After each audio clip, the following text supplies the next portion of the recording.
Bom, Literalmente. é, Tá bom, vamos lá. peraí. Vamos lá, então. Boa tarde, alunos. Boa tarde a todos. Boa tarde aos palestrantes. Então, eu gostaria de agradecer, né, a Denise Queiroz e o Fabrício Messetti, que são médicos e vão apresentar a palestra sobre o curso de medicina aqui para o colégio, na Bienal de Profissões. E gostaria de pedir para os alunos que, quando vocês forem mandar perguntas, para mandar a pergunta para o perfil chamado de perguntas, tá, queridos? Então, mandar as perguntas para o perfil perguntas, que é lá que será anotada para depois haver a discussão sobre essas perguntas. Serão 20 minutos para a Denise, inicialmente, depois 20 minutos para o Fabrício, e após essas duas apresentações, entra mais 20 minutos de período de perguntas. Beleza, gente? Então, Ok. Denise, muito obrigado. Você pode iniciar. E eu vou avisar 5 minutos antes, né? Vou ter que fazer uma breve interrupção, avisar 5 minutos antes de finalizar o tempo. Ok, vamos lá Tá então. liberada? Vamos lá, então. Eu vou fechar Vamos lá. minha tela aqui. Aqui. Vamos ver aqui. Isso. Vocês estão conseguindo ver, né? Muito bem, gente. Quero agradecer a oportunidade de estar aqui novamente com vocês na Bienal de Profissões do Queiro. É um prazer poder voltar aqui na minha casa, onde eu estudei por 3 anos no ensino médio, para poder falar sobre a minha profissão, tá? Eu estudei, então, sou formada pela Faculdade de Medicina de São José do Rio Preto, uma autarquia estadual. Fiz residência médica em pediatria e infectologia pediátrica na Escola Paulista de Medicina, Universidade Federal de São Paulo, Unifesp. Tenho título de especialista em pediatria. Sou médica infectologista pediatra no CEPA e ST-AIDS de Rio Claro. Pediatra infectologista também trabalhando na saúde complementar e suplementar de Rio Claro, no Santa Filomena. Esse ano comecei como preceptora médica de pediatria no Centro Universitário Claretiano, Medicina de Rio Claro, é um novo desafio para mim. Presidente do Comitê de Prevenção de Mortalidade. E a gente faz parte aí também da parte técnica do Comitê de Prevenção de Mortalidade. Tenho 2 pós-graduações, não tão graduada como o Dr. Fabrício, mas a gente está sempre estudando. Então vamos lá. Pessoal, esse aqui é o Complexo Hospitalar de São José do Rio Preto, da FAMERP. Nós podemos ver aqui o prédio dos ambulatórios. Aqui os 2 hospitais, SUS e convênio. Aqui o pavilhão onde a gente tem aulas. Aqui os laboratórios, faculdade, parte biblioteca. Aqui mais para baixo o Hospital da Criança. Então é uma faculdade estadual. Aqui, Fabrício, que saudade. Escola Paulista de Medicina, Universidade Federal de São Paulo, Hospital São Paulo, aqui a unidade de internação da infectologia do Hospital São Paulo, os ambulatórios são todos espalhados pelo bairro, tá? Então tem vários ambulatórios por aí. Aqui, serviço especializado, IST-AIDS de Rio Claro, uma referência, a gente atende adultos e crianças, eu sou responsável pelas crianças aqui, o convênio onde eu atendo Santa Filomena. E aqui, nosso último desafio, o Centro Universitário Claretiano. É um prazer estar podendo participar com eles e colaborar. Se vocês prestarem atenção aqui no nosso professor, Dr. Fabrício, que colabora desde o início, uma pessoa extremamente capacitada, os alunos gostam demais, é um prazer poder estar trabalhando junto com ele mais uma vez. Então, vamos falar de medicina. É um curso que dura 6 anos, com período integral. Geralmente, as noites aí, a partir do 3º, 4º ano, vão ficar reservadas para estágios, plantões dentro de hospital, emergência, enfermaria ou UTI. Isso de uma forma do ensino tradicional. Uma pós-graduação específica, chamada residência médica, dura de 2 até 6 anos, também período integral, compreende a noite. No modelo tradicional, a graduação são 3 ciclos, o básico, o clínico e o internato, e existe uma metodologia ativa usada, né, nos últimos tempos, nos últimos anos, que trabalha com resolução de problemas em time, então team ou problem based. Então você resolve os problemas e vai aprendendo de acordo com a discussão do caso. São dois métodos diferentes que podem ser complementares. A profissão, ela é investigativa, sempre com informações, a gente está colhendo dados do exame físico, do exame complementar, para chegar no diagnóstico. Ela é muito dinâmica, sempre em evolução, o médico estuda sempre, todos os dias, ele nunca para de aprender, com muito trabalho, muito estudo e muita dedicação. E é uma profissão extremamente abrangente, você pode trabalhar com prevenção e saúde coletiva, você pode ser um médico assistente que trata a doença em si, pode trabalhar apenas com exames complementares, com parte administrativa, parte legal, suporte para doenças crônicas incuráveis, os cuidados paliativos, que hoje em dia tem tido um aumento muito importante, e pode trabalhar ainda com o ensino, da parte da docência também. Então, abrange várias partes, é bem amplo o campo de ação de um médico. O bom profissional, ele tem um profundo conhecimento teórico e prático da sua área. Ele está eternamente aprendendo, todo dia. Ele é dedicado, ele tem que ter paciência e ser um bom ouvinte, porque muitas vezes o paciente conta para a gente o que está acontecendo e com paciência a gente consegue juntar os pedacinhos do quebra-cabeça para chegar aí num diagnóstico correto. Ele tem que ser ético, agir sob pressão, ter uma ótima relação médico-paciente. Sem isso, a gente não consegue que o paciente siga a conduta dada. E ainda muito importante, uma boa relação com a equipe multiprofissional. O médico não trabalha sozinho, ele depende da equipe multiprofissional, ele depende da enfermagem, muitas vezes da fisioterapia, terapia ocupacional, psicologia, depende da nutrição, que trabalha na cozinha. Então, ele tem que ter uma boa relação com essa equipe também para garantir um ótimo tratamento para o seu paciente, uma abordagem completa enquanto ser humano. Como que funciona a carreira e o mercado de trabalho? O médico geralmente não fica desempregado. Para trabalhar no Brasil, geralmente a gente vai ter um sistema misto de saúde. O público, que é o SUS, ou o privado. Novamente, o médico pode trabalhar em vários locais, de várias formas diferentes. Pode atuar no consultório, pode ser funcionário público através de aprovação em concurso, pode ser autônomo, pode ser empregado em hospital privado e pode trabalhar com ensino. Apesar disso, de poder trabalhar em vários locais, de poder ter uma abordagem abrangente da medicina, a remuneração muitas vezes não é tão grande quanto ele imagina. E aqui uma brincadeirinha, que a gente já começa aí treinar no final da faculdade, início da residência. Muitas vezes o médico, ele vira dias sem dormir, ou dormindo mal, ou descansando mal, para poder realmente exercer sua profissão com o profissionalismo que isso exige e com toda a dedicação para aprender cada vez mais.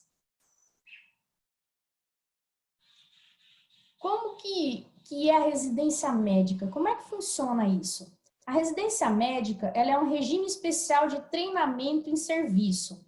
Na lei está escrito 60 horas semanais, mas esses 60 é mentirinha, porque na verdade o médico residente ele trabalha muito. Então ele se compromete com os pacientes, com o serviço, muitas vezes ele sai de uma atividade, emenda na outra, e tudo isso aprendendo. Então, lidando com os pacientes, tendo seus R+, então o R1 sempre tem o R2, o R3, o R4, são médicos mais treinados que já passaram por aquilo, que vão incentivando o estudo e que vão ensinando. A bolsa da residência médica, ela não sofre ajuste desde 2016, ela está em média R$ 3.300, e aí houve uma mudança na alíquota de desconto de imposto de renda e dá em mais ou menos uns R$ 2.800 por mês. Puxa, será que isso é capaz de cobrir os custos de manutenção mensal de um médico? E muitas vezes, quando a família não pode ajudar, Então, esse médico acaba tendo que fazer plantões extras fora da sua carga horária aí da residência médica para poder se manter.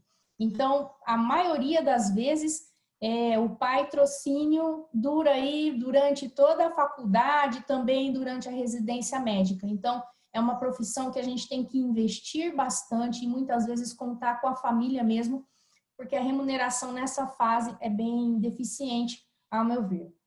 Às vezes ainda o descanso pós-plantão não é cumprido, muitas vezes ele emenda uma coisa na outra. Existe um projeto de lei de 2019 que aumenta essa bolsa de residência médica para R$ 5.000 bruto, seria aí uns 4.300 líquido. Isso durante o regime especial de treinamento, ok? Para vocês terem uma ideia, o último concurso aqui na cidade de Rio Claro aconteceu em 2018. Os concursos têm ficado mais raros nos últimos anos. Então, aqui eu peguei pediatria ambulatorial e plantonista. Então, vocês veem aqui o valor do vencimento por horas. Então, ambulatorial é por 20 horas semanais. E aqui o plantonista da pediatria é 24 horas semanais. Seriam 2 plantões de 12. Dá mais ou menos aí por 20 horas, somando essa gratificação aí de produtividade, uns 4.200, 4.400 no início da profissão. Lógico que isso é um contrato, vai ocorrendo alguns acréscimos todo ano, a cada 5 anos, tem 13º, tem alguns benefícios sim. E o plantonista, então, que faz 24 horas semanais, ganharia aí no final do mês mais ou menos uns R$ 7.300. Isso é no início da carreira, tá? No início, quando ele entra. Aqui, um concurso aberto do HC de São Paulo para 20 horas semanais também, aí 4.400, com um pouco de produtividade, chegando aí com todos os descontos a 3.200. Então, parece que mais ou menos 20 horas semanais é 4 e pouquinho. Isso é um concurso, ok? E existem, assim, fora do estado de São Paulo, fora do Sudeste, também alguns concursos, eu peguei aqui para vocês. Se vocês olharem aqui, ó, médico de várias especialidades, a gente tem por 40 horas R$ 8.000. Então, mais ou menos o salário do Sudeste, tá? Para vocês terem uma noção, onde fica Barra do Corda é no interior do Maranhão, tá? Então, a gente tem aqui algumas características. Vou chamar a atenção da distância até a capital, 462 quilômetros, realmente é meio longe. Aí a gente se pergunta, bom, paga mais ou menos a mesma coisa, por que será que historicamente o Sudeste é mais privilegiado em termos de pessoal, em termos de médicos, porque os médicos querem ficar no Sudeste? Tem tanto aqui de diferente. Então a gente se pergunta, por que isso? Por que essa diferença de distribuição dos médicos? Então, aqui a gente consegue ver. A gente consegue ver essa parte direita de baixo aqui de Rio Claro, tá? O IDH, que é o Índice de Desenvolvimento Humano, aqui, se vocês olharem, é muito alto em Rio Claro. E o PIB per capita, que é o quanto a pessoa ganhou, cada pessoa ganhou durante um ano. Em 2014, aqui, a gente tem um PIB per capita de 42 mil, mais ou menos. Se a gente comparar com a cidade do Maranhão, o IDH é 0,6, ou seja, ele é médio. Então, o desenvolvimento humano dessa região e dessa cidade é menor. E o PIB per capita em 2014 foi R$ 6.800, mostrando a grande diferença de qualidade de vida que essas duas cidades podem proporcionar para o médico, as condições de serviço e como ele vai viver onde ele está prestando o seu serviço. Então, muitas vezes, o médico é passado, ele é malvado, ele não quer ajudar. Muitas vezes, é a qualidade de vida que conta para ele, não só o quanto ele vai ganhar por mês. As remunerações, vocês viram, são bem parecidas. Então, é um dos motivos do médico tentar se fixar em locais onde a vida dele vai ser melhor, para ele, para sua família, as condições de serviço, ok? Com licença. Mais 5 minutinhos, Denise. 5 minutinhos. Então, Obrigado. ó, vamos falar rapidinho, os fatores mais relevantes para a fixação em seu local de trabalho. É o salário, a remuneração, condição de trabalho, qualidade de vida e um ambiente seguro sem violência. Não é só o salário que conta. Aqui, os valores também que a gente acaba pagando pelos congressos médicos, eu pus aqui um de 2019 e agora tudo online. O preço caiu, né? O que antes era R$1.000, agora é 180. Será o nosso novo normal? A gente tem se perguntado depois dessa pandemia como vai ficar. Aqui, o que eu falei para vocês, a gente tem a maior concentração de médicos, tá? E de residência médica no Sudeste. Aqui as escolas médicas, que estão hoje em dia em 342 em todo o Brasil, com um pouco mais de 56 mil vagas de residência médica para 160 mil alunos. Então, um pouco menos da metade aí teria vaga de residência médica, que é onde você aprende realmente a exercer sua profissão. Aqui o Claretiano, que é a nossa faculdade em Rio Claro, desde 2017. Aqui todos os valores de todas as escolas médicas do Brasil, tem nesse site aqui, não vou me ater. E o que a gente percebeu nas últimas décadas foi um aumento importante do número de médicos, mais de 600%, em comparação com a população brasileira, que aumentou aí só 120%. Então, o número de escolas médicas muito, assim, maiores do que o aumento da população brasileira nos últimos anos. E a gente tem se perguntado, o que será desses alunos? Será que eles vão ter qualidade na sua formação? O que a gente pode fazer para ajudar esses médicos a serem bons profissionais? Uma das coisas é conseguir ensiná-los com o exemplo, sendo ótimo profissional e poder ajudar um pouco aonde a gente mora na nossa comunidade, tá? Gostaria de dar um recado final, que é uma carreira gratificante, apaixonante e salvar uma pessoa apenas faz valer o sacrifício de toda uma vida. Obrigada, gente, pela atenção.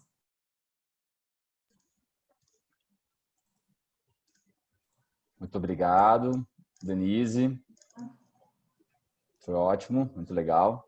Agora, Fabrício, você está por aí? Estou aqui. Então, fique à vontade, sua vez aí. E eu aviso 5 minutos antes do final dos 20 minutos que você tem disponível. E aí a gente abre para perguntas, beleza, alunos? E lembre-se de enviar as perguntas para o perfil aqui no Zoom chamado Perguntas. Fabrício, o tempo todo seu agora. Eu estou tentando aqui abrir a minha. Fica fácil da aula, da palestra depois da Denise, né? A Denise, ela não falou, mas nós somos da mesma turma de colegial do que ele. E a Denise era a melhor aluna da turma, né? E realmente era uma excelente aluna, é uma excelente médica, é médica das minhas filhas, né? E fica fácil, né? Porque depois da aula tão boa, cheia de números, cheia de dados, fica fácil para eu falar um pouco do outro lado da medicina, né? Ao contrário da Denise, eu era um pouquinho mais da turma do fundão, né? Mas eu vou mostrar que às vezes os frequentadores da sala do professor Gunnar consegue se dar bem também, né, professor Lucas? Primeiramente, eu queria agradecer ao professor Melão, ao Colégio Quele, que é uma das minhas segundas casas, né? O lugar que eu me criei, no lugar onde eu cresci, onde as minhas filhas estudam, né? O professor Lucas, obrigado pelo convite mais uma vez. Eu vou falar um pouquinho sobre da minha trajetória aí na medicina, né? Que é o curso que nós estamos aí de olho, né? Eu achei muito interessante, bastante gente na sala. Eu vi filhas de amigos meus, filhas de colegas médicos, né? E acho que ainda a medicina ainda desperta bastante interesse. Eu fui aluno do Colégio Quele de 82 a 94. No meu último ano de colégio, terceiro colegial, eu fui fazer intercâmbio de estudantes na Finlândia, no ano 95. Fiquei um ano fora. E quando eu voltei, eu ingressei na Universidade Federal de São Paulo, Escola Paulista de Medicina, para fazer a minha graduação, a minha residência médica e aonde eu fiz também o meu doutorado.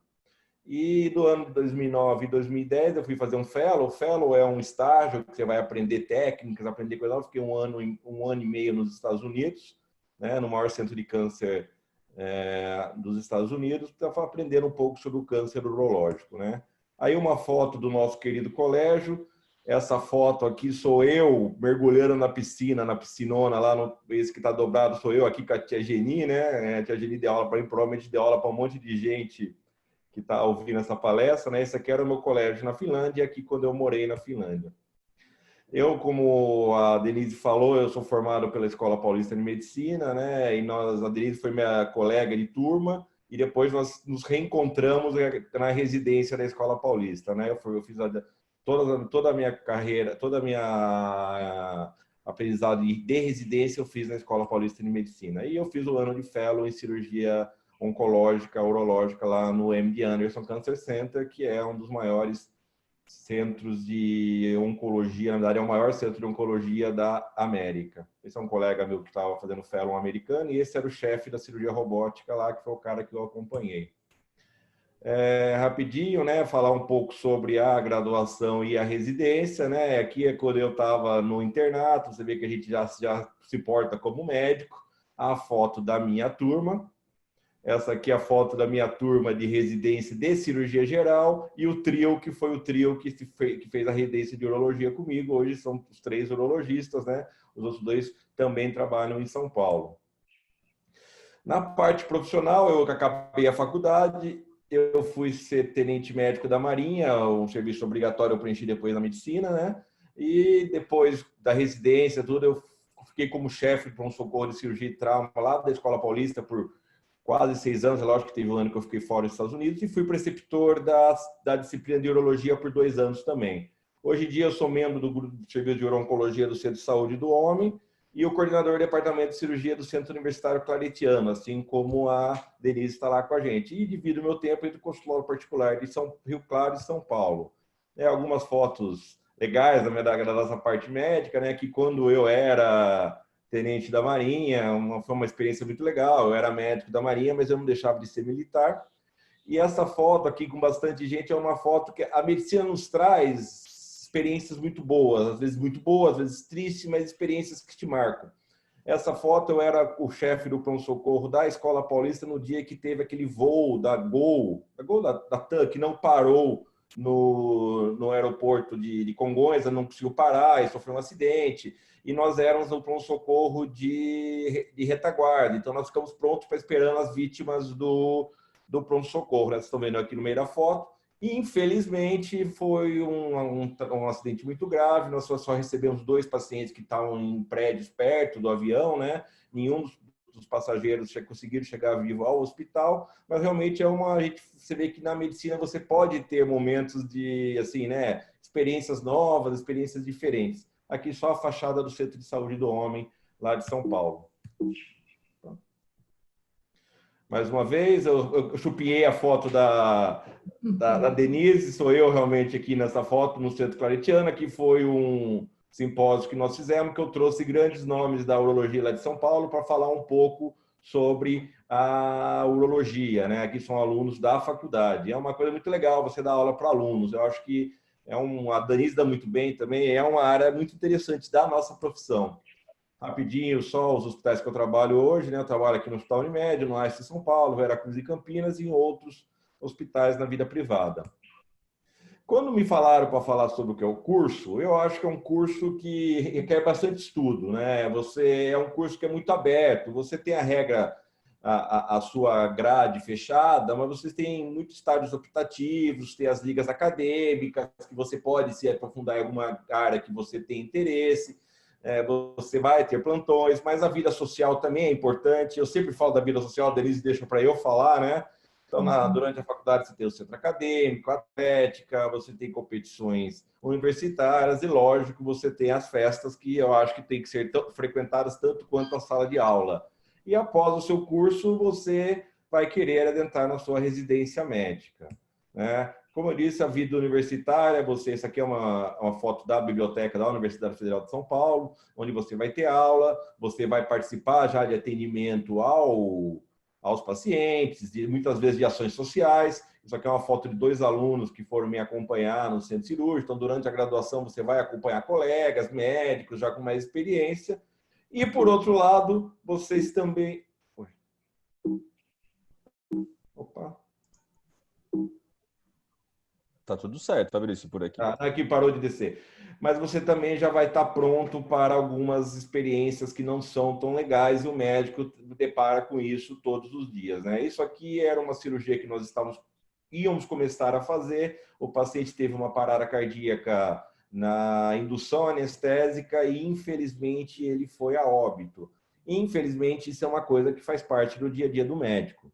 Mas, por outro lado, a medicina é muito mais repleta de boas experiências do que experiências desagradáveis. E a vida universitária, como eu disse, não poderia ser diferente, né? Nós temos que fazer parte não só da parte acadêmica, que é importante, mas você também tem que fazer parte da vida social, né? Esse é o time de basquete da Escola Paulista de Medicina, né? E festas, aqui eu segurando o troféu, na última intermédia, que é a competição médica, no meu 6º ano nós fomos campeões, então esse troféu é um troféu que a gente guarda com todo carinho, né? Porque você quer sempre sair da faculdade sendo campeão. E aqui é uma foto eu já no último ano de faculdade comemorando a vitória. Então, assim, eu acho que é importante a gente ter a nossa vida universitária também. Você não pode ser só voltado ao estudo. E quando você acaba o seu curso, você vai para a sua residência médica. A residência médica é onde você realmente vai aprender a ser médico, né? Você vê aqui uma foto de eu operando com o residente, então é onde quando você ensina o residente a ser médica, a operar, a atender o trauma. Essa é uma foto clássica que está os 3 residentes da urologia dormindo durante uma reunião. Por quê? Porque a gente é operado a noite inteira, plantão, e nós estávamos cansados, né? Mas realmente a residência médica é onde você vai crescer como médico. Mas a gente sabe que também é um momento que você tem mais pressão, você sofre mais com os problemas de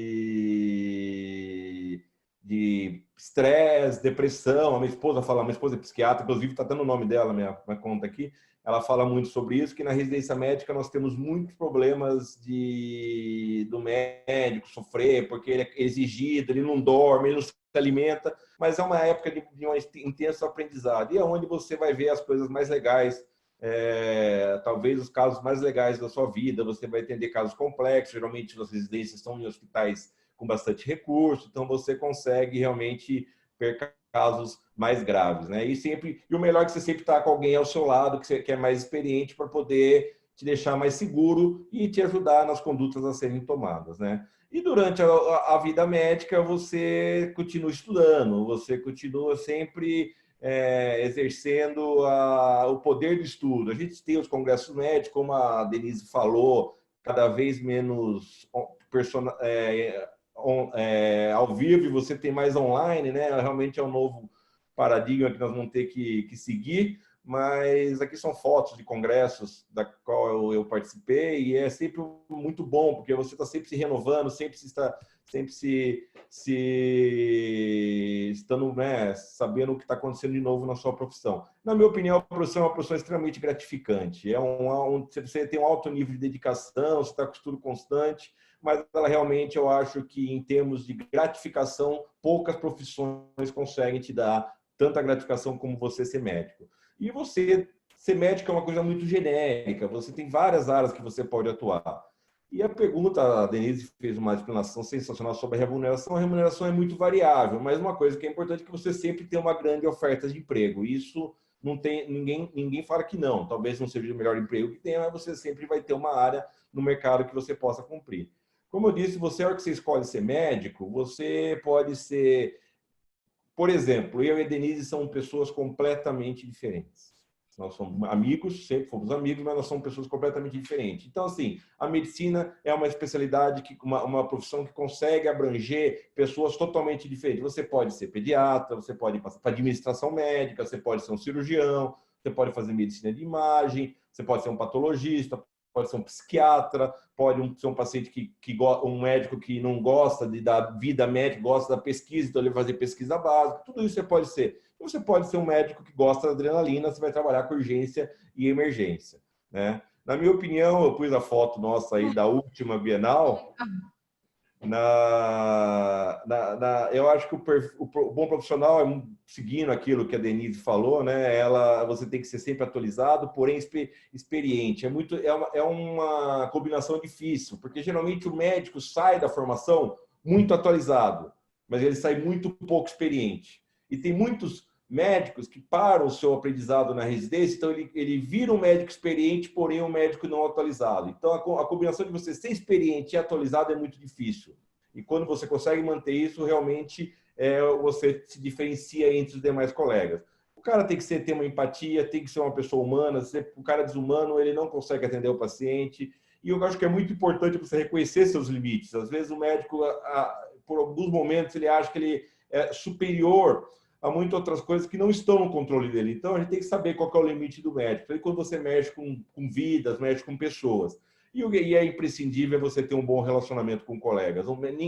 Nenhum médico é bom sozinho. Você sempre precisa de uma equipe ao seu redor. Não só de médico, como de equipe multidisciplinar. Falar sobre a carreira e mercado, assim, como eu disse, a remuneração é uma coisa muito variável. Eu pus esses recortes, que são recortes do mesmo mês, e você vê como a coisa pode variar de um lado a outro, né? Aqui eu pus: hospitais de luxo disputam estrelas da medicina.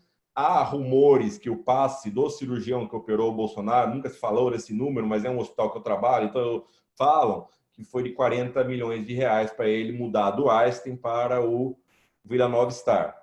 Né? E, por outro lado, tem a outra medicina. Você vê os médicos sem salários paralisam o atendimento na rede municipal do Rio, o médico trabalha com risco de coronavírus, salário atrasado. Então, assim, ela é uma profissão que pode te levar ao estrelato, mas também pode te dar condições de trabalho não tão ideais, não tão adequadas. Depende muito de como você vai seguir na sua profissão, das escolhas que você fizer na sua profissão.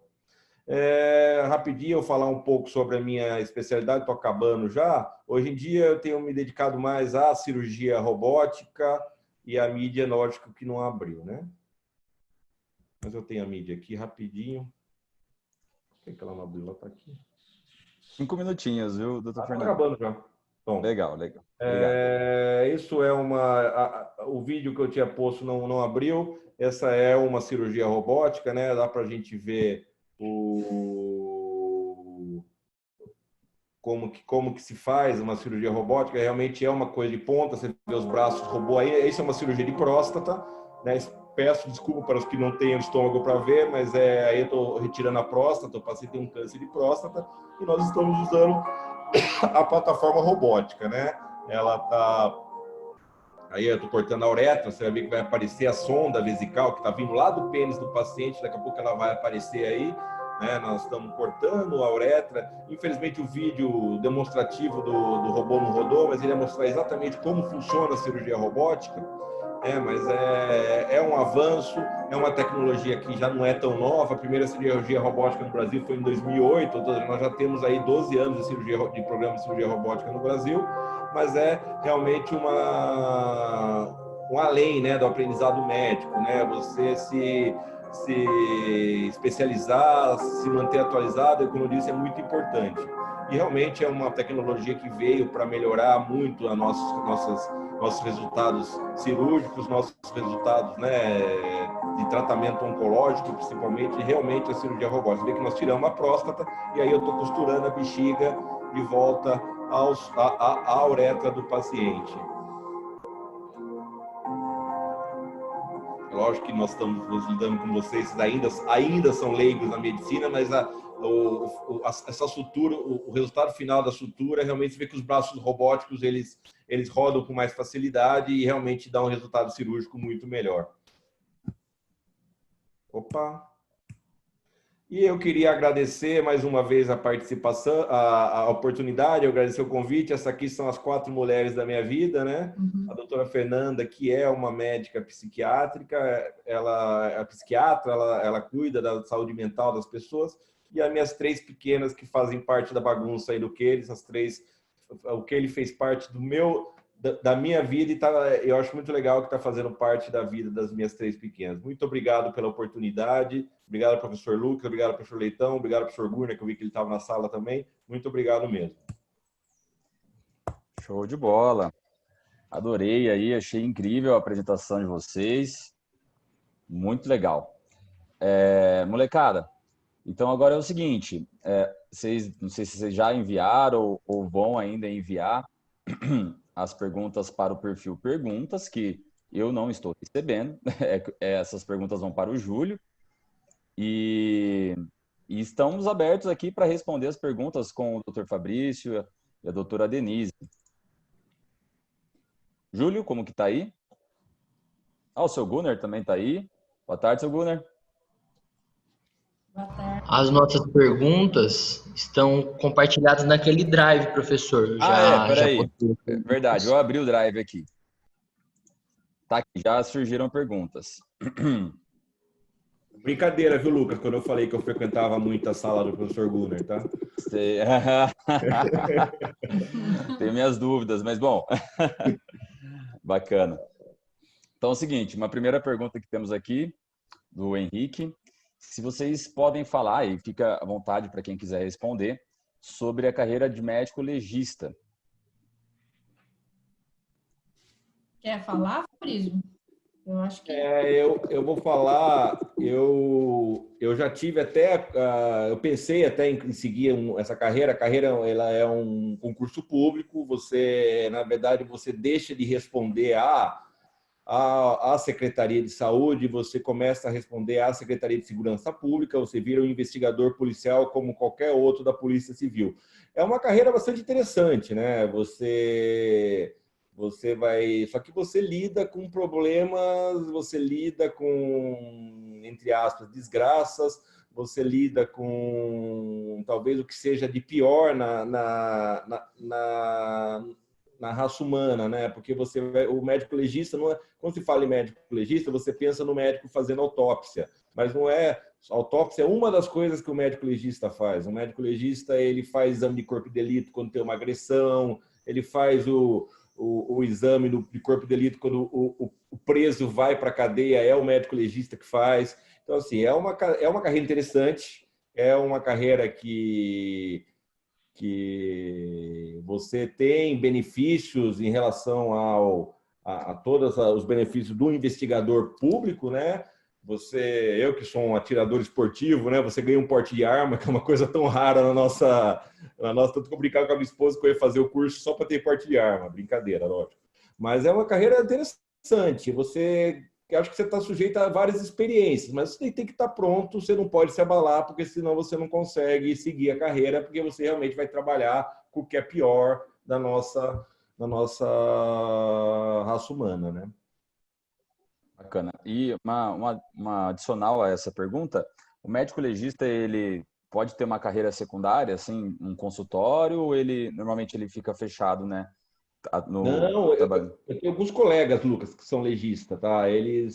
Eu tenho um amigo que é professor da Escola Paulista, gastrocirurgião, um grande gastrocirurgião, ele é legista lá do IML de São Paulo. Então, assim, geralmente o médico legista, ele faz plantões, né? Então, acho que uma vez por semana ele fica 24 horas lá, dependendo aonde seja. Se for uma cidade de muito movimento, ele fica em loco. Se for uma cidade que ele não tem tanto movimento, ele fica à distância, né? Nós temos grandes médicos aqui de Rio Claro, o doutor Olavo, o doutor Greitz, que eles são médicos, o doutor Venturelli, eles são médicos legistas. Então, geralmente, o médico tem outra carreira e ele também faz o trabalho de médico legista. Doutor Jader. Show de bola. Temos várias perguntas agora, olha lá. A escolha da área, né, que o médico vai se especializar é feita em que momento da faculdade?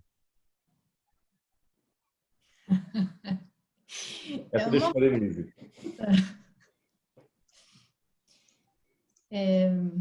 Quem vai responder? Bom, fiquem à vontade. Eu acho que cada pessoa ou cada aluno, ele tem uma característica. Como o Fabrício bem colocou, nós somos diferentes. Então, assim, quando eu entrei na faculdade de medicina, eu já tinha o desejo de fazer pediatria. Assim como vários amigos entraram sem ter noção se fariam algo cirúrgico, algo clínico, se fariam exames, o que eles queriam. Então, assim, durante a faculdade, se você tem uma ideia, você vai poder passar em todos os estágios, em todas as especialidades e sentir na prática se aquilo realmente te atrai, se aquilo te dá satisfação pessoal e se é aquilo que você gostaria de fazer todos os dias, então, da sua vida. Eu acho que durante a faculdade é uma grande oportunidade de passar por todas as áreas. Eu entrei na faculdade tendo uma ideia, eu queria fazer pediatria. E isso se confirmou durante a faculdade, depois na residência médica. Eu amo o que eu faço, isso é muito importante. E apesar de ser completamente diferente do Fabrício, ele é um médico cirurgião.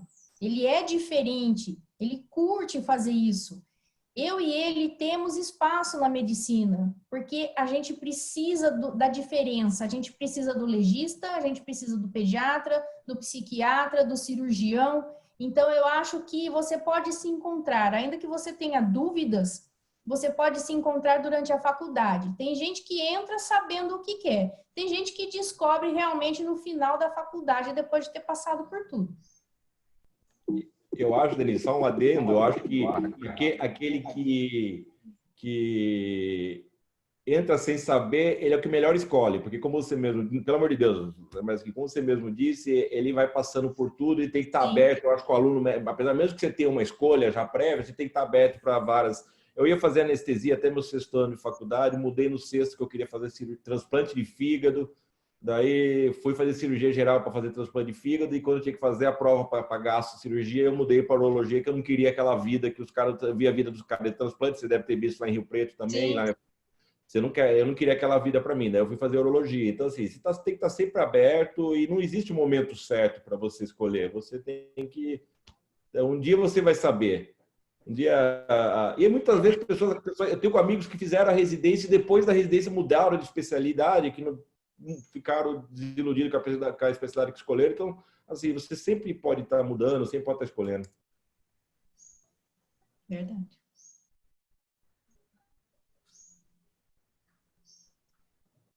Show de bola.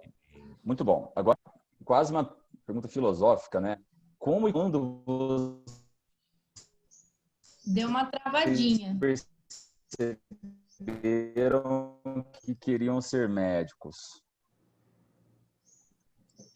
A pergunta é quando a gente Se percebeu que queria ser médico, é isso? Como e quando perceberam que gostariam de ser médicos? Por favor. Eu acho que para mim foi fácil. Na verdade, eu sou filho de pai e mãe médicos, né? Eu cresci convivendo em hospital e é engraçado que minha mãe é oftalmologista, eu nunca tive o mínimo interesse de mexer em olho, não sei o quê, né? E eu sempre gostei de frequentar, meu pai me levava para o hospital e eu gostava, né? Criança, né? Eu ia na UTI, eu ia no centro cirúrgico. Puta, uma vez me expulsaram do centro cirúrgico da Santa Casa aqui de Rio Claro, que eu tinha invadido lá. Meu pai falou para eu esperar, eu tinha invadido que eu queria ver. Eu devia ter uns 10, 11 anos. Então, assim, eu nunca me peguei pensando em fazer outra coisa. Então, realmente, para mim foi muito fácil. Eu não sei o que a Dê tem para falar sobre isso. Eu, na verdade, desde que eu tinha aí uns 8, 10 anos, eu queria fazer pediatria. Meus pais não são médicos, o meu pai é bombeiro, então eu via muito nele, assim, ele foi uma inspiração para mim, eu via muito nele aquilo de sair correndo e vamos ajudar as pessoas, ele sempre trabalhou no resgate, então eu via aqueles resgates, eu adorava quando eu tinha oportunidade de ficar de longe olhando, então assim, isso me inspirou muito. Porém, desde o começo eu sabia que eu não queria fazer algo cirúrgico, não era muito meu número aquilo, meu negócio era criança, era o acolhimento, era a delicadeza de ver por trás daquela situação, de conversar com a família. Então, assim, eu tinha uma ideia idealizada, porque eu nunca tive contato direto com os médicos, mas acabou se confirmando aí conforme eu fui crescendo e quando eu entrei na faculdade, sempre gostei muito, então eu era pequena e eu também nunca me vi fazendo outra coisa. Eu tinha dúvidas quando eu estava no 3º colegial, assim, poxa, e se eu não passar, o que eu vou fazer? Não sei, eu não me via fazendo outra coisa. Felizmente deu certo e, enfim, consegui aí o que eu tinha sonhado quando criança.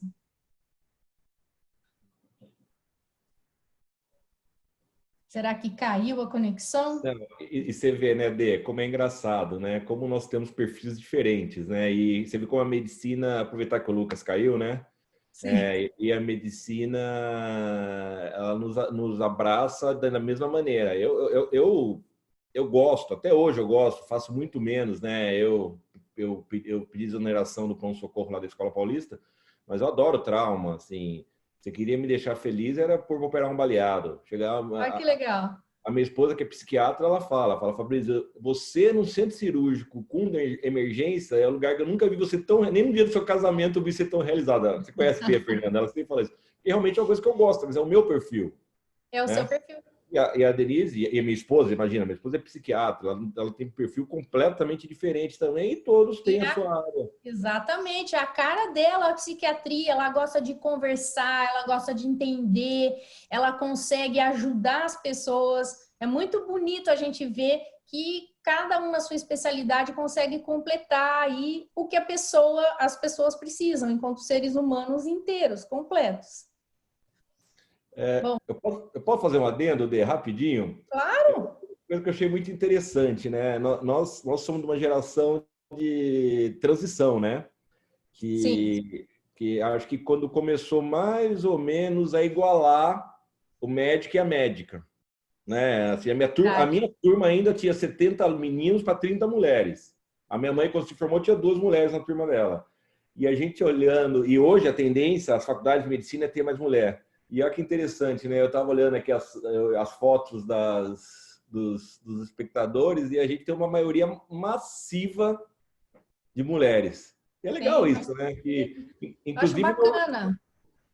inclusive na urologia nós estamos tendo bastante mulher urologista, que sempre foi uma carreira, né, meio que Você exclusiva. sabe que durante a faculdade, Fabrício, quando eu passei pela urologia, a urologia de Rio Preto é muito boa, eu fiquei encantada.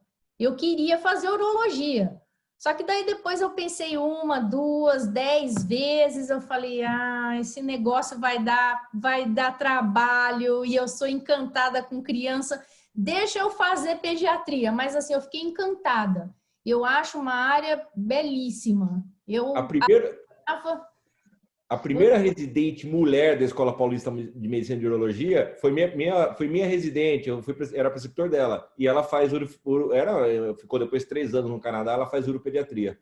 Que legal, que legal. A Lucas voltou. Oi, Lucas. Voltei. Perdão, pessoal.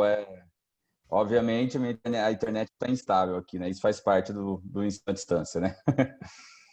Bom, o Júlio falou mais alguma pergunta? Eu perdi uma parte aí de algumas perguntas ou não? Não. Batendo papo. Eu deixei um andamento à discussão, Lucas, mas a gente parou na pergunta da Nicole aqui no Drive. A gente pode seguir a partir daí. Beleza. Tem 2 perguntas que eu gostaria de fazer como se fossem uma, que eu acho que elas se relacionam, né? Como saber se a pessoa tem vocação para ser médico e como lidar com o estresse dentro da profissão? Eu acho que elas se relacionam, né? O estresse, a pessoa tem que suportar e ter a vocação para o curso, né? Denise? Bom, a vocação, eu acho que, assim, você tem que ter uma ideia do que o médico faz e de como ele atua. Se você se vê fazendo aquilo, se você, por exemplo, eu me via trabalhando com criança, atendendo criança, falando com as mães, falando com família e vendo essa criança crescer. Eu sou pediatra porque eu acredito que o tratamento no dia de hoje dessa criança vai poder garantir que ela seja o que ela quiser quando ela crescer, que ela seja um adulto pleno, que ela consiga crescer com saúde. Isso me encanta. Em tratar a infância e ver aquele paciente crescendo e ver ele melhorando, isso me dá uma satisfação pessoal gigantesca. Durante a faculdade eu percebi que era isso mesmo que eu queria.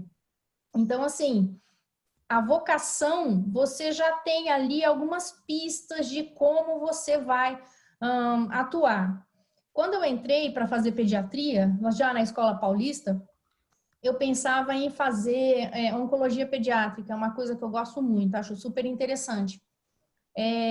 Só que quando eu passei no estágio, eu percebi que aquilo para mim era muito quadrado e enlatado, não tanto pelo estresse da quimioterapia, pelo estresse, mas eu queria poder pensar e raciocinar diferente de acordo com cada doença, de acordo com cada paciente, e seguir os protocolos de forma rígida, para mim, não era interessante.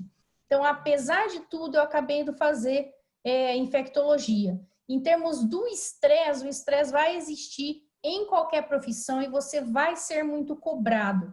Uma coisa que eu sempre falo para os alunos, eu repito aqui para vocês, é como lidar com estresse? Sabendo muito do que você está fazendo, sabendo as condutas, sabendo a doença, para poder fazer tudo de forma correta, com segurança. Quando você faz as coisas com segurança, você acaba diminuindo o estresse da incerteza. Você conversa com a família, você conversa com os pais, você trata bem o paciente. Você passa por aquele pico, mas sabendo que você ajudou, que você conseguiu resolver o problema. Então, a gente aprende a lidar com o estresse, né? Alguns tipos de estresse eu não quis para mim. Vou citar um tipo de estresse que eu não quis para mim e que eu bato palmas para o profissional que faz. Psiquiatria.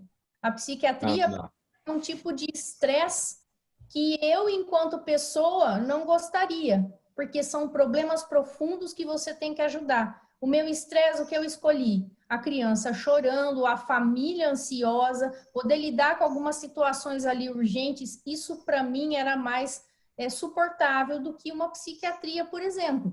Então, você também vai vendo naquilo que você se encaixa. E o treinamento, ver aquilo todo dia, acaba te dando muita segurança e você vai crescendo. Você acaba passando pelo estresse de uma forma mais tranquila ao longo dos anos. Não sei se o Fabrício pensa diferente. Não, eu concordo plenamente. E você vê, eu acho que até essa em relação ao estresse tem aquele negócio dos perfis diferentes para especialidades diferentes. Sim. Né? Que nem eu não tolero criança chorando. As minhas filhas sabem, começam a chorar, vão para o quarto, porque sabem que eu não tolero. Né? E por outro lado, eu lido com um paciente oncológico em fase terminal, ou uma cirurgia grande com risco potencial de sangramento, ou uma cirurgia de emergência com sangramento, e você tem que tomar decisões ali, decisões de segundos, tranquilamente. E realmente eu também não conseguiria ter um... Eu sou casado com uma psiquiatra, eu falo que ela cuida de mim, mas eu não conseguiria. Ela chega em casa super tranquila com isso. E eu não conseguiria realmente lidar com pacientes com um problema de saúde mental o dia inteiro. Eu acho que eu ia ficar louco. Então, assim, acho que também o estresse gira muito no perfil da pessoa. Agora, o estresse toda profissão tem, nós somos... A medicina não é sacerdócio, nós somos profissionais do que a gente faz, né? A gente tem as cobranças que nós escolhemos por ter, a sua especialidade, cada especialidade tem a cobrança peculiar dela. Então, assim, você termina acostumando. Sofremos, todos nós sofremos, que falam que não sofre talvez sejam os mais doentes, né? Os que falam que não passam pelo estresse são os que mais sofrem, provavelmente. Né? Então, mas eu acho que com ajuda, com pessoas, você tendo o apoio familiar, o apoio, geralmente as instituições oferecem apoio, né? As grandes instituições têm o serviço de saúde mental do aluno, do residente, você consegue passar bem por isso. Muito bom, legal. Ó, tem uma pergunta aqui interessante. Uma pessoa que tem interesse em genética poderia seguir quais caminhos dentro da medicina? Bom, eu e a Denise temos uma amiga que é uma grande geneticista, né, Denise? A Flávia Piazon. A Flávia, ela fez pediatria. A Flávia, ela fez pediatria lá na Escola Paulista. Ela é médica, formada na Faculdade de BC de Marília. Foi fazer pediatria, fez pediatria na turma da Denise e seguiu para a parte de genética clínica, né? E hoje é uma das maiores geneticistas de São Paulo. Ela é coordenadora geneticista da APAI de todo o estado de São Paulo. Ela é da genética do Fleury. Ela é uma das maiores geneticistas. Ela é pediatra de formação. Bacana. E agora, uma pergunta interessante também. Se características como tatuagem, piercing ou coisas do tipo atrapalham para entrar no mercado de trabalho de médicos? E aí, Fabrício? Assim, o ser humano é hipócrita, Lucas. Desculpe eu ser tão... Até eu tinha feito essa pergunta aqui de forma reservadamente, eu acho que não atrapalha, né? Porque qualquer coisa que esse tipo de coisa atrapalhar é um preconceito, né? E o preconceito é hipócrita por si só. É lógico que eu acho que o profissional, eu não falo profissional médico, eu falo um profissional de qualquer área, ele tem que sempre evitar de chocar o seu cliente. Então, bom, assim, você vai chegar no consultório médico, acho que a tatuagem é dentro do corpo, ninguém vai ver. Agora, se eu chegar no tatuagem, você com o cabelo metade laranja, metade roxo, você vai chocar o seu cliente. Então, assim, o paciente vai olhar e vai falar, pô, né, o cara não é preconceito, mas eu acho que ele vai ter uma dificuldade. Mas agora, tatuagem, piercing já é uma coisa. Eu tenho dois furos na orelha e não tenho tatuagem. Uhum. Não sei se você Tá concorda comigo, certo. Lê. Eu acho que depende muito realmente de você fazer uma boa ligação. Muitas vezes o paciente já chega estressado, ele chega numa posição de paciente, de esperar uma ação sua, e muitas vezes ele vai se sentir chocado, realmente depende. E depende de qual área você vai seguir. Ah, eu quero ser patologista. Então, assim, você não vai lidar diretamente com o paciente em si, talvez nesse caso. Então, assim, é muito de gosto, mas eu concordo com o que você falou. Eu acho que a gente tem que acolher o paciente e da melhor forma possível, sem chocá-lo, de preferência inicialmente. Ótimo, muito bom. Tem uma pergunta que eu achei essa aqui bem legal. Se é possível um médico fazer apenas plantões sem uma especialização específica? Eu acho que ele quer dizer um médico que não fez residência, não sei. É o jeito que é escrito aqui. É possível, né? Então, o médico, quando ele sai da faculdade, ele é médico e ele está apto realmente a exercer a profissão. Porém, volto a dizer que quando você sai da faculdade, você está extremamente cru.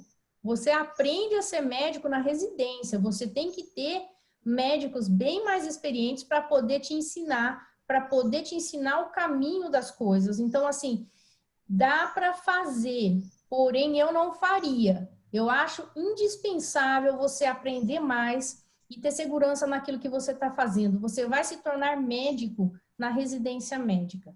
Você pode fazer plantões para se manter, você pode fazer isso por anos, pode não fazer a residência. No meu modo pessoal de ver, eu acho a residência médica como treinamento indispensável. Pode ser feito sim, mas eu acho indispensável. Eu acho que nós estamos tendo um grande número de profissionais que estão caindo no mercado e estão entrando com essa mentalidade, tá, Lucas? Sim. Eu acho que é um pouco perigoso, na verdade. E por que eu falo em perigoso?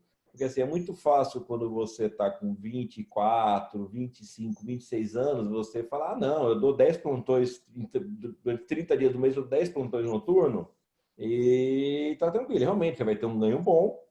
Só que daí, quando você tiver... Hoje eu não durmo nem um dia fora de casa. Eu não consigo. Então, assim, quando você tiver mais velho, nós, né, Denise, nós nem estamos tão velho. Nem posso falar a idade para eles ficar bravo. Mas a gente, Pode falar. a gente já eu não aguenta. Então, assim, você vai aguentar isso até quando? Aí você vai chegar com 40 anos, né? E vai falar, pô, agora eu não aguento mais dar plantão. Então, agora eu tenho que fazer uma especialidade médica, porque se eu viver de plantão, eu não consigo. Né? Então, acho que uma coisa que não falaram para mim, e eu não sei se falaram para a Denise, e eu aprendi por duras penas, que você não pode escolher uma profissão por dinheiro.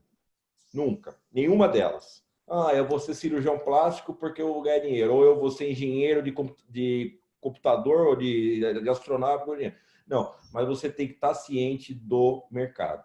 Você tem que saber o mercado que você está entrando. Né? Então, não adianta nada você falar assim, puta, eu vou fazer medicina para fazer... Agora, vocês aqui com 16, 17 anos. Eu quero fazer diagnóstico por imagem. Então, eu vou fazer medicina, 6 anos de faculdade, 3 anos de residência, fazer para falar 9 anos. Cara, e a gente sabe que o diagnóstico por imagem é uma especialidade que está fadada ao término, porque hoje as inteligências artificiais ainda não estão legalmente provadas, elas já se provaram mais eficiente do que o homem fazendo o diagnóstico dos exames. Então, você tem que ter o mínimo de noção do mercado. E quando você olha assim, pô, você começa a dar plantão, um plantão hoje de uma UPA deve pagar mais ou menos uns R$ 1.500 de 12 horas, né, Dê? Mais ou menos? Mais ou menos isso. Então vamos lá, faz as contas. O cara faz 10 plantões de 24 horas, ganha R$ 30 mil por mês. Só que atendendo 100 fichas todo dia, dormindo 10 dias fora de casa. Então, assim, só que daí quando você tiver 40 anos, você vai querer ter os 35, 40 mil reais entrando na conta, só que você não vai aguentar mais o seu bem. Então, assim, você tem que tentar planejar a sua vida, o mínimo, né? Para você ter uma ideia de como vai estar o mercado quando você vai precisar dele. Eu acho que é isso. Não sei se eu estou falando besteira. Ótimo, eu concordo 100% que em qualquer profissão a gente se forma completamente inexperiente, né? E cuidar de outras vidas sem ter a experiência, você está colocando os outros em risco, né? Você não pode usar outros seres humanos ali sem alguém inicialmente, eu quero dizer, né? Como cobaia do aprendizado, né? Eu diria, pensei assim agora com o que você falou, que você se forma na faculdade ainda sem experiência para ter fazer bons atendimentos, né? E isso valeu. Eu lembro quando as primeiras aulas, completamente experiente. Pode falar, doutor. Eu acho que a gente, assim, né, se você sair de uma faculdade bem formado, você sai com o mínimo necessário. Você aguenta o rojão, né? Você aguenta mas é lógico, a experiência mesmo, daquele negócio que eu escrevi, o médico, qual que é o médico bom? O médico bom é o médico atualizado e experiente. O recém-formado, ele pode até ser atualizado, mas ele não é experiente. E o cara que vai ficar vivendo de plantão a vida inteira, ele vai ser um médico, pode até ser experiente, mas ele dificilmente será um médico atualizado. Entendeu? Então, é o que eu falei, é um binômio meio complicado. Eu acho que assim, pô, você se formou, eu dei plantão, desde eu ficava lá, dei plantão até de pediatra quando eu era recém-formado. Por quê? Porque a pediatria da Escola Paulista é muito boa, né, Dê? Eu saí com uma mão que eu achava que eu estava tranquilo para dar um plantão de pediatra.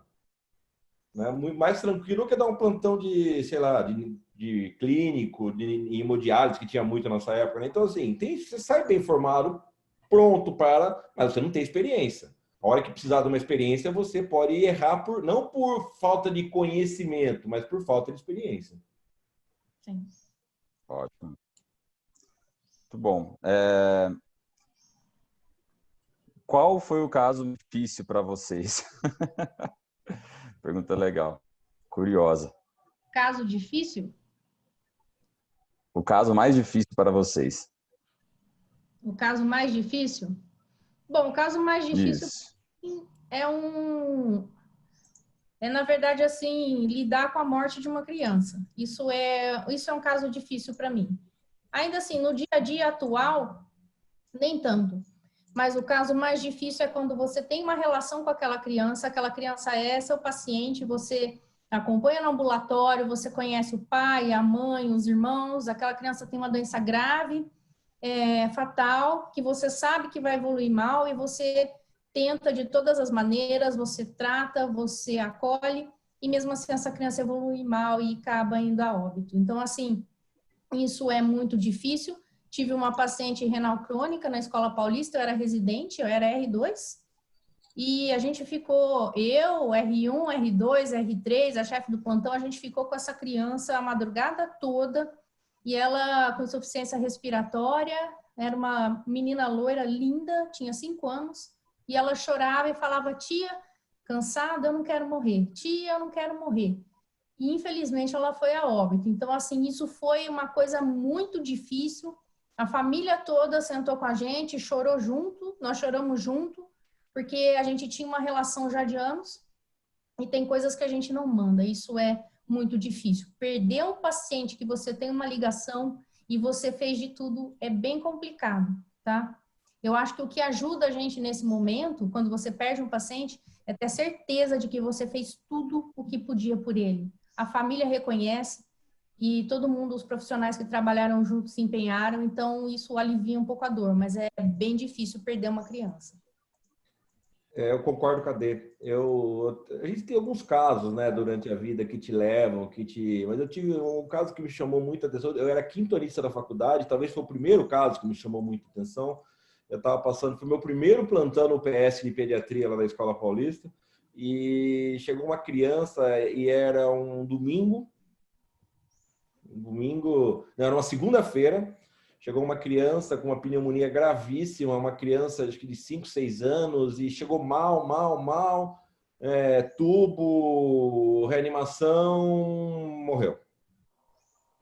E foi talvez o primeiro contato de uma criança, tanto que até hoje eu tenho uma certa dificuldade com criança, mas e daí você foi ver, puta, a criança estava na praia com os pais, família humilde, mas estava na praia, ela foi com algum quadro de infecção de vias aéreas, deram clindamicina, se eu não me engano, e foram para a praia. O pai voltou na sexta, a criança piorando lá na praia. O pai só conseguiu na segunda-feira buscar, ela entrou pela Imigrantes, a Escola Paulista é perto da entrada da Imigrantes, e levou direto para o pronto-socorro. E quando pediram a cultura, veio o Streptococcus resistente à clindamicina.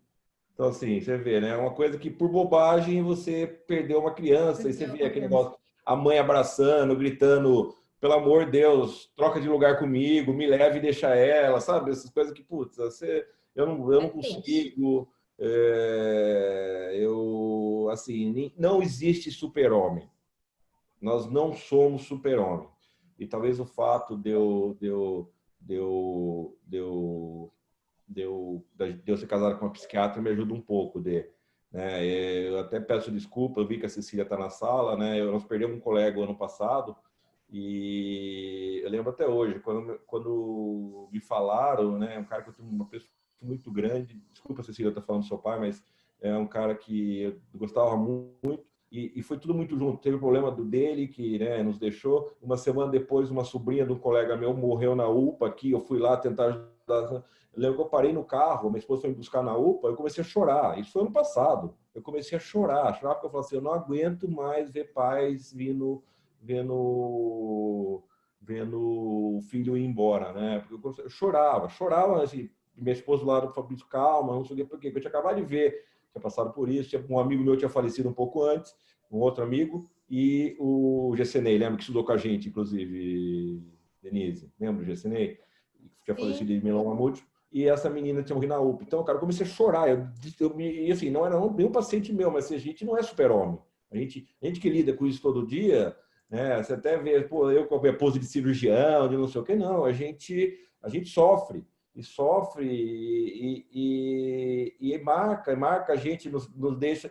É lógico que você vai ficando cada vez mais tarimbado, né? As cicatrizes vão fechando e você vai aprendendo a lidar com elas. Mas falar que você realmente fica totalmente não sensível a uma perda num paciente, a uma perda de um colega, não é mentira. Você fica assim, bastante emotivo. Eu fico, e perdi pacientes que eu operei, perdi pacientes que chegaram num trauma com histórias absurdas. Uma criança, eu lembro hoje num bar em Moema, numa troca de tiro, numa briga no trânsito, a criança estava saindo do restaurante com o pai, uma criança de 4 anos tomou um tiro no peito. Nós fizemos uma toracotomia lá na sala de emergência da Escola Paulista, mas fizemos porque ninguém queria deixar ela morrer, mas ela chegou morta. E são casos que acaba com você. Acaba. Não sei se a Denise concorda. Exatamente. E muitas vezes eu acho que é importante você citar isso, que assim, a gente não é super-homem, a gente não é super-herói, a gente sente, a gente sofre e a gente chora junto. E faz parte do ser humano. Eu acho que uma coisa que ajuda muito a gente é ser verdadeiro. Então, assim, já chorei junto com o paciente na sala, conversando ali, a mãe me contando detalhes. Eu trabalho no DST-AIDS, eu trabalho com abuso sexual em criança, é uma coisa extremamente pesada e muitas vezes você chora junto. E você tem que ser sincero, falar, olha, essa situação realmente mexeu comigo, eu vou fazer de tudo para ajudar, eu quero ajudar, a gente vai fazer dessa forma e vamos lá. Então, a gente não é super-herói, eu acho que é super importante a gente saber disso e é super importante a gente saber que a gente não manda, infelizmente, em quem vive e quem morre. Eu acho que a gente tem que ter a cabeça fresca e falar assim, eu fiz tudo certo, eu me esforcei, todo mundo ajudou, infelizmente não deu certo. Então, a gente também tem que aprender a conviver com a frustração e seguir a vida, sabendo que fez tudo possível. Certo. Isso é uma coisa que realmente a pessoa tem que escolher a área de trabalho e tem que pensar, né? E tentar experienciar e ver se está apto a passar por essa situação. Porque tem gente que realmente tem condições de sobreviver passando por isso diariamente, né? Não diariamente, mas com uma rotina, né? Com frequência. Meus queridos, todos vocês, o nosso tempo encerrou, mas a gente pode ficar até às 17h30 no máximo, quem quiser, que é os alunos que quiseram, mas o nosso tempo encerrou e por enquanto não há mais perguntas registradas para mim, pelo menos. Tá? Então é isso. Eu gostaria, antes de ver se vai ficar mais algum aluno ou não, agradecer imensamente em nome do colégio, ao Fernando e a Denise. Muito obrigado. Foi muito legal esse bate-papo. Eu adorei ter visto. Não tive a oportunidade de ver no ano anterior. E foi incrível, assim, para mim também. Um grande aprendizado. E nossos alunos aqui, com certeza, também pegaram muito o espírito da coisa, né? De como eles podem escolher as carreiras deles, a medicina e quais residências eles podem seguir. Então, agradeço a vocês. E é isso, meus queridos alunos. Então, quem gostaria de fazer alguma pergunta em específico pode mandar ainda, mas até no máximo às 17h30, tá bom? E aí depois a gente precisa encerrar com certeza. Mas se não chegar nenhuma pergunta nova, a gente já encerra. Júlio, está chegando alguma coisa aí para você? Tá aí, Júlio?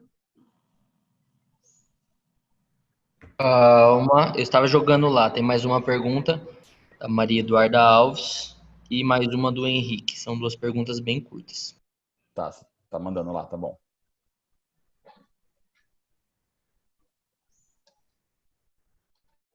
Ah, você jogou aqui embaixo. Tá, é que fica em um Word aqui compartilhado que estava na página de baixo, que eu não tinha visto. Então é o seguinte, uma pergunta, a faculdade é muito difícil? Não. Não, a faculdade é um estudo punk, né? Eu acho que é igual videogame, gente. Sempre vai ficando um pouco mais difícil conforme você vai passando de nível, tá? Mas vocês estudam num colégio maravilhoso, vocês têm um ritmo de estudo muito bom. Com certeza, qualquer faculdade que vocês entrarem, vocês vão conseguir, assim, serem ótimos alunos. Não tenham medo de dificuldade em faculdade, não. Vocês dão conta. Vocês estudam num colégio maravilhoso, gente. Vocês dão conta. Eu acho que a faculdade é difícil como qualquer outra faculdade. Você tá se preparando para a sua vida, né? Você não... Eu acho que a diferença é o seguinte, você está numa faculdade, você não está mais fazendo prova para passar de ano. Tudo que você está aprendendo ali, a partir da frente, para ali para frente, você vai estar usando. O colégio a gente já está usando, mas nós não temos essa mentalidade, infelizmente. Né? Tudo que você está usando muito assim. É difícil, requer estudo, requer dedicação, requer. É um período integral, você tem plantão, mas como eu falei, eu sempre gosto de falar isso. Você tem que viver a vida social também, então não é nada de outro mundo. Eu passei, a Denise passou, muita gente passou e estamos aí sem problema nenhum. E uma coisa que a Denise falou, eu concordo plenamente. Desculpa, meu nome tá Fernanda, aqui é o nome da minha esposa, tá? Ela que ela usou ontem numa live e ficou Fernanda. Fabrício. Não, mas é que... Tranquilo. E uma coisa que eu sempre falo, quando eu entrei na Escola Paulista, tinham 4 ex-alunos do Keila na minha turma. Eu, o Maurício, né, o Fester, o Jair, que era de Araras, e o Violino. Os quatro eram ex-alunos do Keila. Realmente, vocês estão num colégio que te prepara, né? E vocês não podem... Depende de vocês. Com certeza, incrível. Muito bem. E a última pergunta aqui. Eu não consigo nem falar essa palavra. Espera aí. Se vocês já viram um caso de linfagiectasia pulmonar congênita. Tudo que é congênito eu passo para pediatra, tá? Nós tivemos um paciente que teve aqui em Rio Claro recentemente, né? Quem que perguntou? Teu nome, não? Henrique Martins. Henrique Martins perguntou. Nós tivemos um paciente aqui em Rio Claro, né, que teve a óbito, que recentemente foi com uma linfangite congênita pulmonar. Talvez até seja por isso que a pergunta tá vindo. Eu não sei, Denise, você pode falar melhor que eu. Não, eu nunca vi um caso desse ao vivo, não. Apesar de já ter visto algumas coisas, esse ao vivo nunca vi, não. São coisas bem específicas, né? São coisas mais raras na medicina. Muitas vezes acabam indo para grande centro mesmo. Então, essas coisas mais raras, a gente tem mais oportunidade de ver quando a gente está na residência. Então, é um lugar ali quaternário que a gente está trabalhando ao vivo, eu nunca vi. Certo. Então, encerramos aqui as perguntas. Agradeço, doutor Fabrício, doutora Denise, muito bem. Foi ótimo aqui o bate-papo. E estou ansioso por receber os filhos de vocês no ensino médio. Com certeza. Vamos ver se elas vão ser bagunceiras que nem o pai, né? Vamos ver. Não, mas aí manda pro Gunnar, pro Melão, pro Rui, né? Vamos ver. Não, mas gente, o Fabrício fala que ele ia falar com o Gunnar. Mentira! Ele sempre foi bom aluno, é que ele gostava do fundão, gente. Não é assim, não, né? Sempre foi bom aluno, sempre foi uma pessoa extremamente simpática, assim, aberto, conversava com todo mundo, então ele sempre foi bom aluno, gente. Não vai achando que ele era mau aluno, não, que ele sempre foi bom aluno. Eu acho que assim, isso na faculdade mais ainda, nós temos que separar as coisas, né? Você separar e junto, mas separar. Você tem que... eu falei, eu e a Denise, nós temos perfis muito diferentes, né? E a Denise é uma médica que eu falei, eu deixo a vida das minhas filhas na mão delas, porque eu sei que ela é sensacional. Então, assim, são perfis diferentes. Eu era bom aluno, sempre fui, sempre gostei de estudar, sempre né, gostei da matéria, gostei da aula, mas eu era um pouco mais agitado, né? Isso é questão de perfil.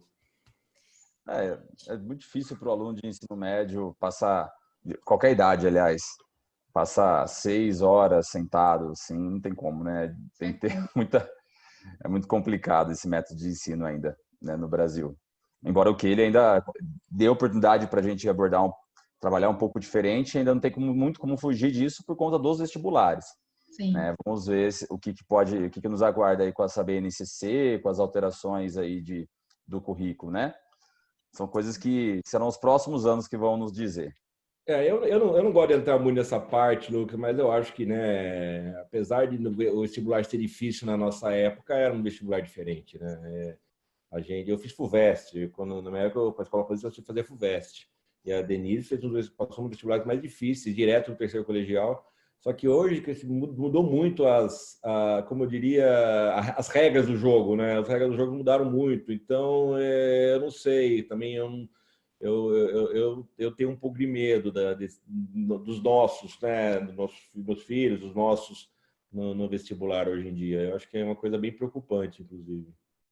Eu particularmente achei bem legal que o Einstein, na Faculdade de Medicina do Einstein, fez com relação ao vestibular deles, que além de um dia de vestibular tradicional, que é uma prova com redação, resolver questões lá, dissertativas e questões objetivas, eles têm uma série de entrevistas e dinâmicas com os alunos para a medicina. Não sei se isso acontece também com os outros cursos.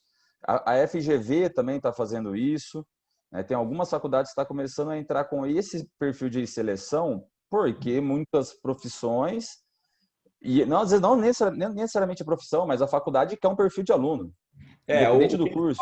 Eu tenho muito contato com a faculdade do pessoal do Einstein. Na minha opinião, em breve será a melhor faculdade de medicina do país. Ainda não é, mas em breve será. Nós estamos seguindo o padrão americano, né, das grandes instituições particulares, né? Hoje, na minha época, a Denise, nós saímos de faculdade que não era Rio Preto, USP, Paulista, Botucatu e Unicamp. E o resto virava resto. Né? Era um jeito de falar nosso, né? Tô mentindo, Adê? Não, era isso mesmo. Era isso mesmo. Né? Naquela época. Hoje, por exemplo, o ABC, que é uma instituição filantrópica, porém particular, é uma das melhores faculdades de medicina do país. É uma faculdade que vem ganhando destaque já há um tempo, realmente se organizaram, fizeram o padrão americano de faculdade, e o Einstein está indo para o mesmo caminho. A Embi Morumbi, lá em São Paulo, montou um centro. Então, assim, realmente, eu acho que essas faculdades conseguem talvez selecionar melhor o seu aluno. O que eles falam no Einstein é o seguinte: a gente quer o padrão Einstein. E quando de padrão Einstein não é nada arrogante, nada. Eles querem o perfil Einstein, entendeu? O perfil do aluno Einstein. Assim, eu acho que realmente para as faculdades públicas o jogo ficou meio injusto. Essa é a minha opinião, não lido direto com isso, mas eu acho que ficou meio... E a característica do aluno mudou muito. Com essas mudanças da regra, eu tenho contato, menos hoje, mas eu tinha muito contato com os alunos da Escola Paulista, na Universidade de São Paulo. O perfil do aluno mudou muito. Só você imaginar, a Escola Paulista caiu para a segunda divisão da Intermédia, que era uma coisa inimaginável. Porque, assim, o perfil de atleta era da Escola Paulista. Estou mentindo, Dê? Não, verdade. Treinava o dia inteiro, feito o ano inteiro para jogar Intermédia. A gente ganha a USP, né? Lógico. Os caras caíram para ver porque mudou o perfil. E mudou o perfil por quê? Por causa das mudanças dos critérios de seleção, né? Sim. Muda perfil, eu percebo isso também. Eu me formei já há 11 anos na biologia, né? Há 12 anos, aliás. Ixi, nem me lembro. Mas E eu fiz a pós-graduação lá na faculdade e eu já percebi, né, quando eu estava no mestrado, uma diferença dos alunos que entravam na faculdade de biologia com relação à minha turma. E uma das coisas que você citou aí com relação ao intermédio acontecia no interview também. Não tinha time para as coisas, sabe? Na época que eu ia, depois de alguns anos não tinha time, ninguém queria se mexer. Eu não sei o que acontece, eu não sei explicar isso. Precisava, de repente, um filósofo, sociólogo, um psicólogo para mostrar o que aconteceu, né? O que muda a geração X para a geração Z, para a geração Y, o que está rolando, né? Porque realmente o perfil das pessoas está mudando, o perfil dos que são aprovados. Mas, bom, essa é uma discussão que vai muito longe. Sim, vai longe. Se a gente analisar até os nossos filhos, a gente vivia o dia inteiro no Quelho jogando basquete. Eu lembro que eu ia 1h da tarde pro Quelho e ficava até 7h da noite. Hoje as quadras ficam vazias. Assim, é perfil. Foi o que eu falei, são gerações, né? São gerações diferentes. Okay. Isso aí. Mas, gente, a gente agradece de verdade. Doutor Fabrício, doutora Denise, agradeço demais. Foi super legal. E estamos aí. Obrigado pela presença de vocês e a disponibilidade do tempo aí, tão precioso de vocês. Quero agradecer também a oportunidade novamente de estar aqui com vocês. É sempre um prazer poder estar colaborando um pouquinho, falando da minha profissão. Tenho uma gratidão eterna pelo que ele que me proporcionou realmente a chance aí de entrar na universidade. E fico aberta aí a questões, se vocês quiserem depois. Eu sempre estou por aí. Tenho 2 meninas que frequentam, né, o Quelhe, agora nessa vida virtual, nem tanto, mas a gente vai se adaptando. Novos tempos e a gente se adapta e vamos vencer. Obrigada, gente. Obrigado.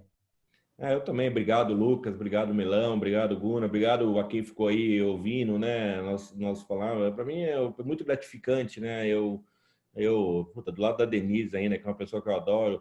Tanto que quando o Melão me ligou, a primeira pergunta que eu fiz pro Melão foi: a Denise vai, né? Então, assim, realmente eu tenho 3 meninas que estão no Quelhe e eu adoro o Quelhe. O Quelhe foi minha segunda casa por muito tempo, né? E é engraçado que todo mundo que eu trazia de São Paulo para conhecer Rio Claro, eu levava para conhecer o Quelhe, que era a escola que eu estudei. Então, obrigado, estou sempre à disposição. Vocês quiserem conversar, o Melão tem meu celular, alunos, vocês ficam à vontade, falam comigo, estou sempre aberto. Tá certo. Show de bola, pessoal. Um abraço, boa semana a vocês. Tchau, gente. Tchau. Tchau, tchau.